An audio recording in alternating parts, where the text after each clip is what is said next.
आपके अपने YouTube channel खबर समाचार में आपका स्वागत है।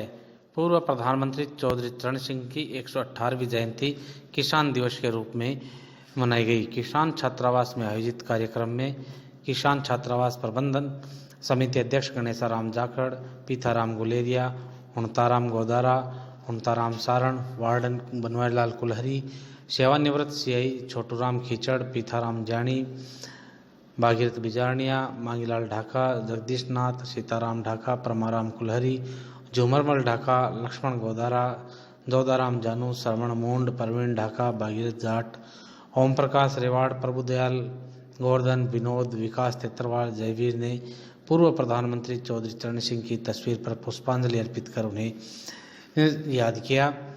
हुणताराम गोदारा ने वर्तमान समय में किसानों को एकजुट करने के लिए चौधरी चरण सिंह के सिद्धांतों को कारगर बताया। समिति अध्यक्ष गणेशाराम जाखड़ व हॉस्टल वार्डन बनवारीलाल कुलहरी ने संबोधित करते हुए कहा कि चौधरी चरण सिंह गणतंत्र के सच्चे सारथी थे। जयंती के पश्चात आयोजित संगोष्ठी में वक्ताओं ने विचार प्रकट करते हुए कहा कि केंद्र सरकार द्वारा पारित काले कृषि कानूनों को वापस लेने की मांग की। पीथाराम जानी ने बताया कि स्वतंत्रता सेनानी हरिराम ढाका व किसान आंदोलन में शहीद हुए किसानों को भी इस अवसर पर श्रद्धासुमन अर्पित किए गए। ताज़ा तरीन समाचारों से रूबरू होने के लिए आप देखते रहिए आपका अपना पसंदीदा यूट्यूब चैनल खबर समाचार। We have been associated with Kisan struggles for the years and years.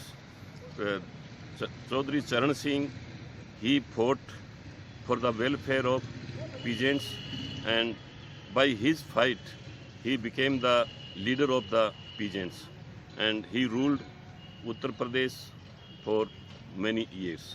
Today our Indian farmers are in very grave situation, as our government has imposed illegal laws on them without putting it in the parliament, and for that the farmers, they have gathered near the Delhi and they are fighting day and night, but our government is not going to listen them. So even though government is being pressurized, but still government is not heeding any situation for them. So that's why we appeal to the government that they should listen and they should heed their demands as soon as possible on this occasion. As our former Prime Minister Chaudhry Charan Singh, he was always for the welfare of the peasants.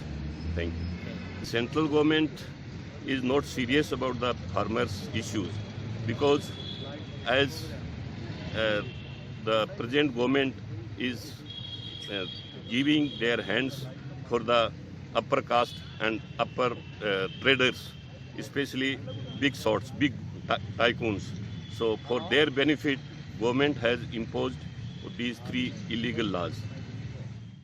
हमारे जो किसान आंदोलन में जिन किसानों ने अपने कुर्बानी या शहीद हुए हैं, उनको मैं और मेरे किसान वर्ग के सभी उपस्थित यहाँ पर विराजमान लोगों की ओर से हम सब उनको श्रद्धांजलि देते हैं। उन्होंने किसानों के हित के लिए लड़ाई लड़ी और उस लड़ाई में उनका देहांत हुआ। ये एक आश्चर्यचकित बात है, क्योंकि हमारे प्रधानमंत्री मोदी जी ने जो काला कानून लाया है, उनके विरोध में लड़ते हुए हमारे 25 से अधिक किसानों ने जो शहीद हुए, उनको हम श्रद्धांजलि अर्पित करते हैं। और हम इस मुद्दे पर मोदी जी से, हमारे प्रधानमंत्री जी को से निवेदन करते हैं, उनको कहना चाहते हैं कि यह किसान आंदोलन नहीं है, ये एक बहुत बड़ा विकराल रूप लेने वाली बात है। किसान हित में अहित में आपने जो काला कानून लाए हैं, वो कानून नहीं है, एक कोरोना वायरस की तरह एक घातक बीमारी आपने इस देश में उत्पन्न की है। इस भारत देश के किसान इस अपने हक के जो लड़ाई लड़ने के लिए आज 27-28 दिनों से लड़ाई लड़ रहे हैं, उनकी ओर आप ध्यान दें, वरना इस देश के अहित में ये बात आपके लिए बहुत बड़ी चिंताजनक या अहितकारी होगी। इसलिए मैं मोदी जी से ये निवेदन कर रहा हूँ, ये मांग रख रहा हूँ कि किसानों की बात आप जल्दी से जल्दी सुने, नहीं तो इस देश के लिए घातक होगी। जय हिंद, जय भारत, जय किसान।